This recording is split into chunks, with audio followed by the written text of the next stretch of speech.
Hey there, it's me, the filthy scrub.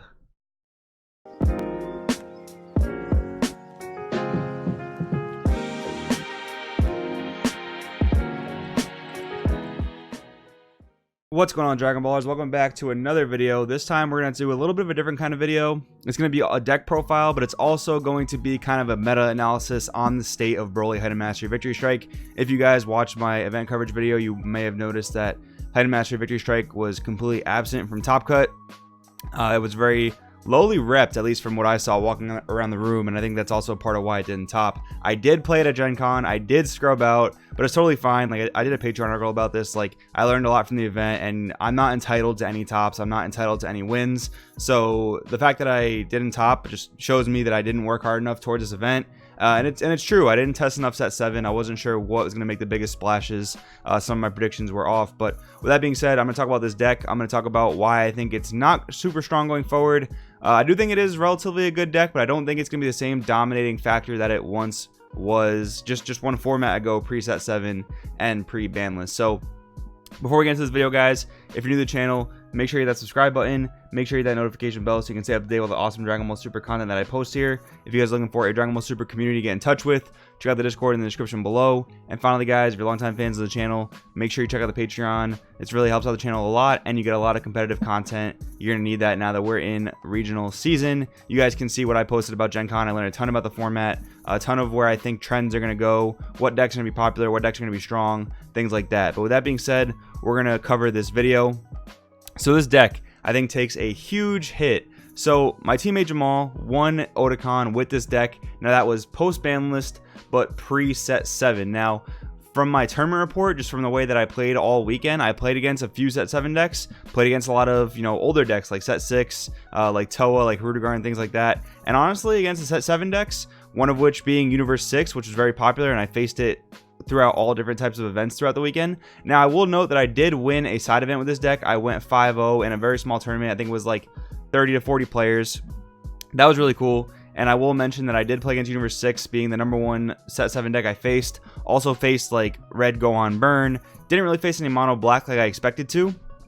But this deck actually performed really well against U6. And one of the biggest problems with U6 right now, at least in people's preliminary builds, is that it doesn't draw enough cards. It always has too small of a hand size, because to play Champavados, one of the strongest cards in your deck, you do have to basically neg 2 from your hand. Now, you can mitigate that by comboing with things off board that replace themselves. You can combo with super combos, but in some capacity, you have to lose cards to cheat out Champavados. And then once you do that, if that wasn't already enough, you have to continue to combo cards and lose cards from your hand to, evolve onto your Kales and Cauliflas.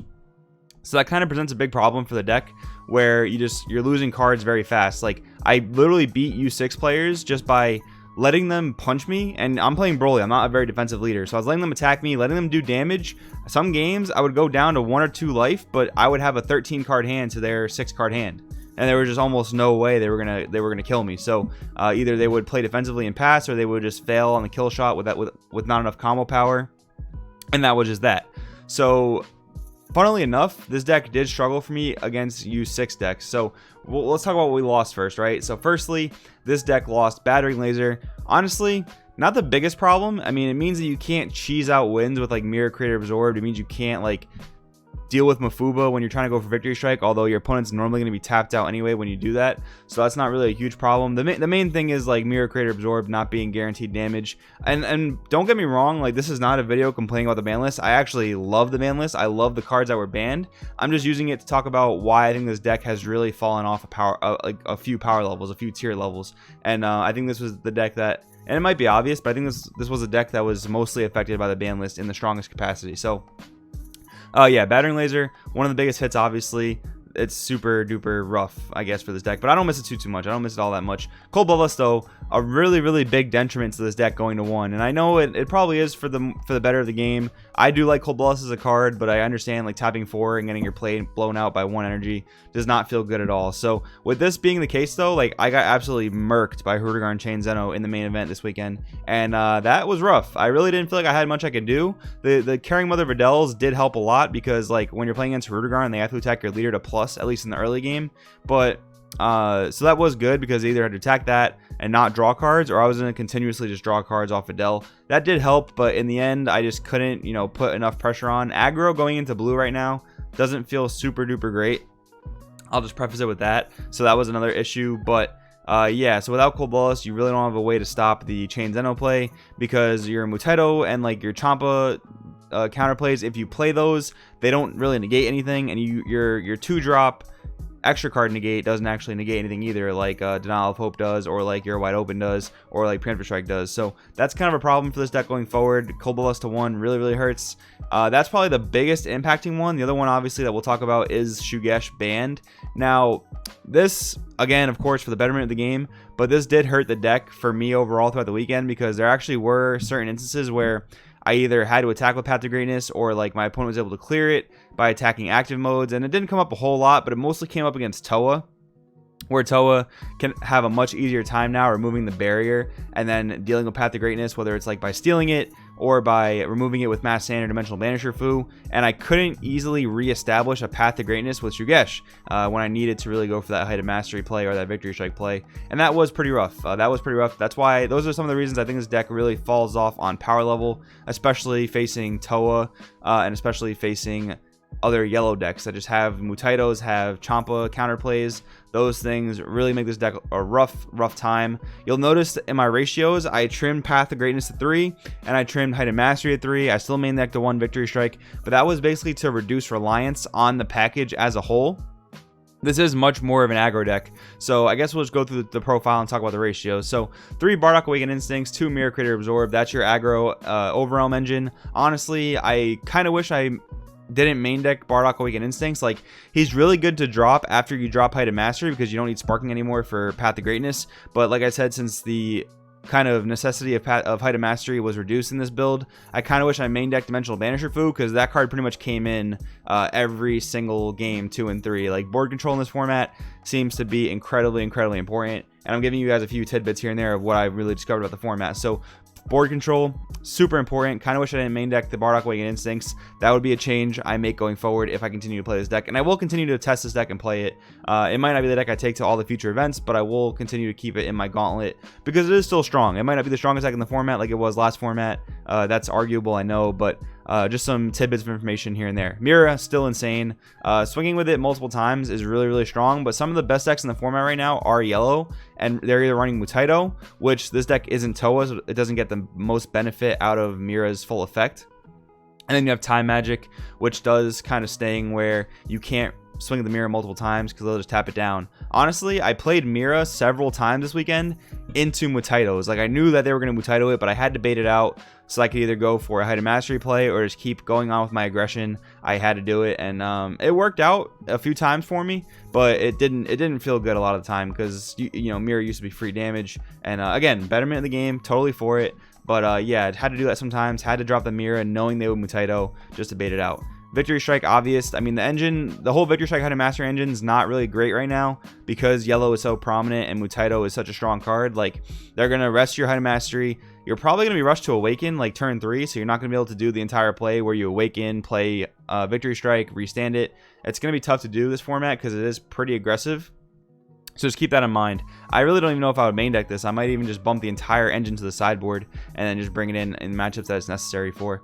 Champa, you need it. Successor, free. Planet Vegeta. I did not like Planet Vegeta in this deck ever since Shugesh got hit. I feel like it just wasn't necessary to really search much. But my teammate Jamal, after we did the interview a few weeks ago, he really convinced me that the card is really good in the deck. And I was convinced. And I was very happy I did play the card at 2. Because honestly, the #1 target I searched for this card was my super combo, and that really just paid dividends all weekend. Like, having the extra combo power, having the extra defense, because you're playing a very not defensive deck. Like, you have decent defensive cards like Time Magic and Nimbus and Bloodlust, but Bloodlust is at 1, Nimbus is an egg, and just being able to search super combos to live certain turns was really helpful. So I would not change Planet Vegeta out, even though previously I did not like it in the deck. Time Magic Nimbus 2-2 split. There was like 1 or 2 games where Nimbus was clutch Time Magic was really good though. I sided in most of the time, so I'd probably just go 4 Time Magic main board and then 2 Nimbus just left in the sideboard for certain matchups. Honestly, didn't even need it that much for U6 because like they don't go all that wide. Like they'll drop the Kale and the Caulifla, but that's only 2 battle cards really, so it's not really gonna do much in the face of Nimbus. And then you're gonna have the Dimensional Banisher Fu main deck with my suggested changes to combat that. So I think Time Magic in the main deck is fine. Nimbus in the sideboard I think is also fine.